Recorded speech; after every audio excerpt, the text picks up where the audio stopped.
My name is Zach Duvall, and today I'm going to be presenting my final project for CSET4850, and it was on SQL injection. So to start off, what is SQL injection? It is a cyber attack where malicious SQL code is injected into an application's input fields. So user input is incorrectly being treated as part of the application's database query. And when this happens, the attacker is kind of breaking out of the application's intended query and writing their own malicious SQL command. And when they do this, they can do things like read and write data, delete data, and even log in as users in the database. Now, this is obviously very critical because the SQL injection is targeting, the core of an application, the database. It's storing your customer data, financial records, any employee information, anything, any information that's your application needs or relies on. It's in that database. It's in the application's database. So this obviously leads to breaches of the CIA triad, most specifically confidentiality. And there are three different types of SQL injection. There's in-band, which is where the attacker is both sending their attacks and receiving their results to the same communication channel. So they'll send in their payload or inject their attack on a web browser, and then that same web browser will send those results back. And then we have inferential or blind SQL injection, and this is where the application gives no direct output at all. Really, not like it's pretty vague with their error messages, and the attacker kind of has to infer data through the application's behavior. We then have out-of-band SQL injection, which is where the attacker is using a separate communication channel to retrieve data, something like a DNS server or HTTP request. And this one isn't very common because it relies on the actual database server having features like that enabled. So to get into the experiment, I made 3 vulnerable web pages in PHP and connected them to a MySQL database, and then I made their secure counterparts. And each page demonstrates a different SQL injection attack. So we're going to show off what attacks I did. So first off, what made these pages vulnerable? The big one, it's taking user input and sticking it directly into these SQL queries above. So then the application is treating user input as part of the SQL command. So the attackers are putting SQL syntax to kind of trick the database into thinking it's a legitimate SQL command. So there's also, and because of that, there's also no input validation or sanitization, so attackers are able to put whatever symbols or characters they want.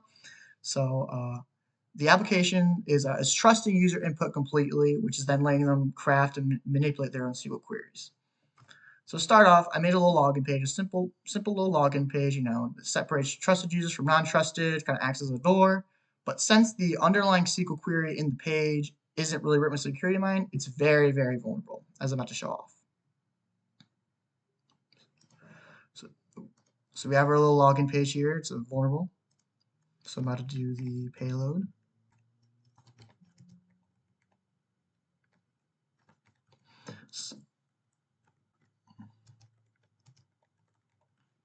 So this right here is the payload.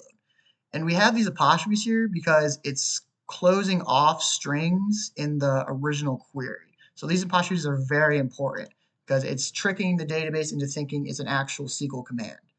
So for the password, I'm the attacker. I only know the username. So for the password, I'm just going to put the letter J. Let's me log in. Not good, obviously. But why is it letting me do this? So as I said before, it's tricking the database into thinking this is part of the query. Because of these apostrophes, the database is thinking this payload is a part of the query.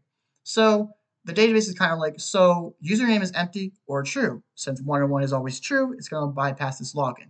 So the database is kind of thinking, oh, since either username or always true, and since 1 and 1 is always true, it's going to let me log in. So I don't even need to know the password to log in because I have this payload. Next, we have union-based injection, which is, and for this, I kind of just made a little simple products page to show what is for sale on the page. And this goes beyond bypassing login. This is actually allowing users to modify or add to the query output. And it targets places where user input can shape a SQL query, like in this place, the global search bar. So in this, attackers use the SQL union operator to pull results from other tables. And as we're about to see next, I'm going to show you. So I have a little products page. And we're going to do Q equals union select ID username password from users.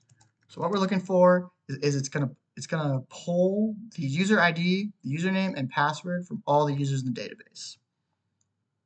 Yep, not good. These are my users and their passwords. So imagine if these were admins, it would not be good because now the attacker has full jurisdiction over the database. You know, they do whatever they want because they have those passwords. So, like I said before, this apostrophe, it closes the like string, and then this then allows the attacker to put in this union payload. And these dashes at the end are important as well because it actually turns the rest of the original SQL query, what's left, into a comment because in SQL syntax, dashes are used for comments. So the database is combining both the intended query and the malicious query results, and then it's going to send them to the web page. Next, we have blind SQL injection, and for this, I made a simple little orders page to show what users may have ordered. So the difference between this page is it doesn't actually show any errors or special messages. It only shows results or nothing. So the attacker won't be able to see any data directly.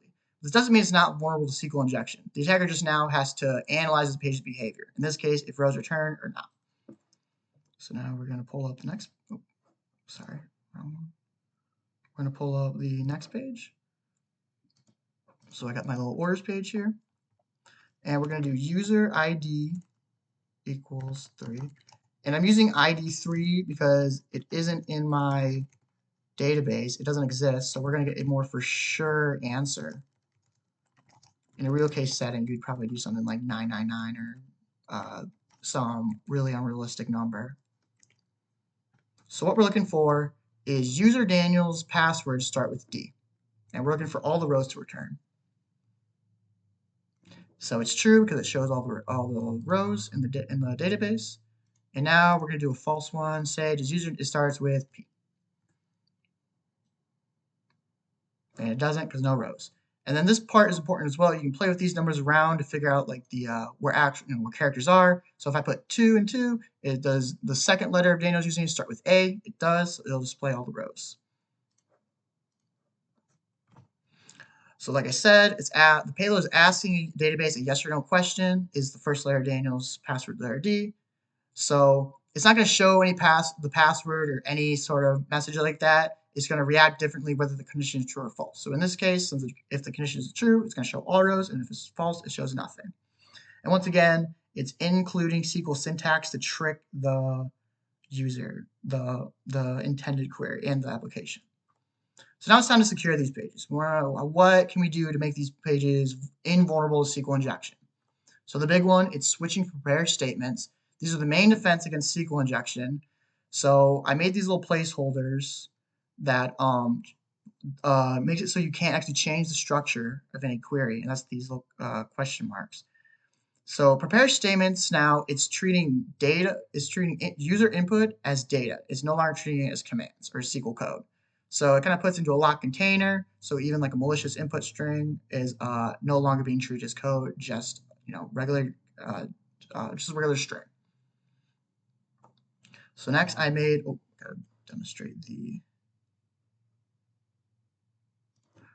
So now we have our safe login page. We have our payload. Yep, I gotta know the password now. And then next I made so all user input has to be validated and sanitized. So I made rules for all user inputs. I only allowing alphanumeric characters, so letters and numbers and spaces. And now the page is actually checking the search box before doing anything. So it rejects any overly long inputs or removes extra spaces.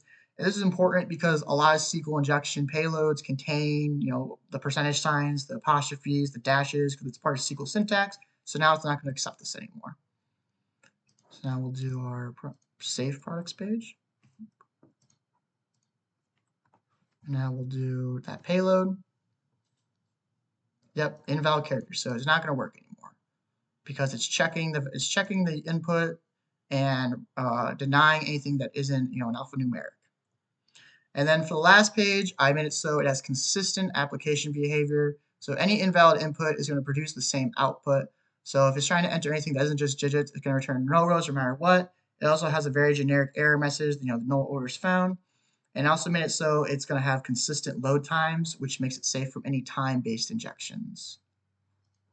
And we have Add that little ORS, our safe little ORS page, and now we're going to try and put our payload in. And nothing. Not going to do anything. You got to put a number in, like boom. Yep, you gotta put numbers in. No more little anything that's not a number, it won't accept.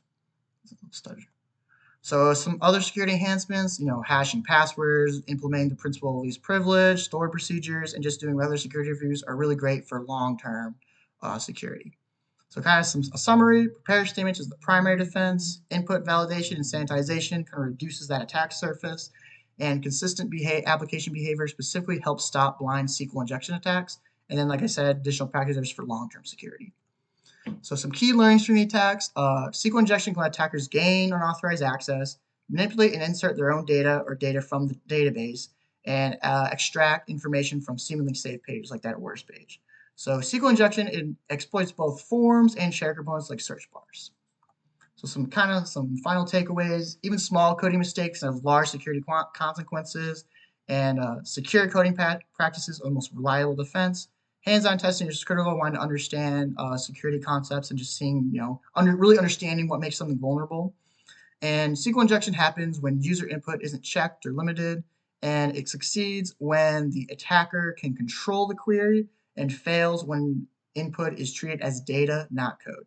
And just in general, SQL awareness is really essential for any developer or security professional, and it's still a very critical attack to this day.